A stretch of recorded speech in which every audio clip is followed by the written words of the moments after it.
അങ്ങനെ പുതിയൊരു താറോക്സ് ആയിട്ട് മോജോ ഓട്ടോ കഫേ നിങ്ങളുടെ മുന്നിലേക്ക് വന്നിട്ടുണ്ട്. ഇതിലിപ്പോൾ ഒറ്റ ഓട്ടത്തിൽ തന്നെ നിങ്ങൾക്ക് മനസ്സിലാവില്ല ഇതിലിപ്പോൾ നമ്മൾ എന്തൊക്കെയാണ് ചെയ്തേക്കുന്നതെന്നല്ലേ. ഇതിനകത്ത് മെയിനായിട്ട് നമ്മൾ ചെയ്തേക്കുന്ന പെയിൻറ് മാർക്ക് ആട്ടോ. ഇതിൻ്റെ ക്ലാഡിംഗ് പാർട്സ് എല്ലാം നമ്മൾ ഗ്ലോസി ബ്ലാക്കിലേക്ക് കൺവേർഷൻ ചെയ്തിട്ടുണ്ട്.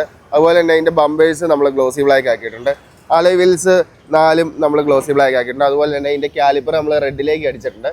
പിന്നെ ഇതിൽ കൂടുതലായിട്ട് നമ്മൾ വേറെ വർക്കൊന്നും ചെയ്തിട്ടില്ല കേട്ടോ. പിന്നെ ഡോറിഞ്ചസ് പ്രോമാൻ്റെ ഒരു ഡോറിഞ്ചസ് 1 പെയർ നമ്മൾ ആഡ് ചെയ്തിട്ടുണ്ട്. ഗ്ലോസി ബ്ലാക്കിൽ മിററൊക്കെ വന്നിട്ടുണ്ട് കേട്ടോ. അതുപോലെ തന്നെ നമ്മൾ ലാഡർ ബോക്സ് ഈ സൈഡിൽ നമ്മൾ ലാഡർ ചെയ്തിട്ടുണ്ട്. അതുപോലെ അപ്പുറ സൈഡ് അതിൻ്റെ ബോക്സ് വരുന്നുണ്ട്. പിന്നെ എംടെക്കിൻ്റെ ഒരു അടിപൊളി സ്പോയിലർ നമ്മൾ ഇതിനകത്ത് ആഡ് ചെയ്തിട്ടുണ്ട്. ഇപ്പോൾ കുറച്ചായിട്ട് നമ്മൾ ഈ ഒരു സ്പോയിലർ നമ്മൾ താറോക്സിന് കൊടുക്കുന്നുണ്ട് കേട്ടോ. അപ്പോൾ എല്ലാവർക്കും ഒറ്റ ഓടത്തിൽ തന്നെ ഇഷ്ടപ്പെടുന്ന ഒരു സ്പോയിലറാണ്. ഇപ്പോൾ ഈ വണ്ടിയിൽ വലിയ കാര്യമായിട്ട് വർക്ക് ചെയ്തില്ലെങ്കിലും ഈ ഒരു ലുക്കിൽ തന്നെ കാണുമ്പോൾ വണ്ടി മൊത്തത്തിൽ ചേഞ്ച് ആയിട്ടുണ്ട്.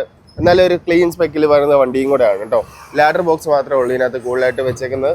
അപ്പോൾ ഈ ഇതുപോലുള്ളൊരു വർക്ക് നിങ്ങൾക്ക് ചെയ്യണമെന്നുണ്ടെങ്കിൽ നിങ്ങൾ നേരെ മോജോ ഓട്ടോ കഫേയിട്ട് കോൺടാക്ട് ചെയ്യുക. അല്ലാന്നുണ്ട് ഐഡിയയിൽ പ്രൈസ് ഞാൻ ചെയ്താൽ ഈ വണ്ടിക്കകത്ത് നമ്മൾ എന്തൊക്കെയാണോ ചെയ്തേക്കുന്നത് അതിൻ്റെ ഡീറ്റെയിൽസ് ഫുള്ള് നിങ്ങൾക്ക് കിട്ടുന്നതായിരിക്കും. അപ്പോൾ അടുത്ത വീഡിയോയിൽ കാണാം. Okay, by.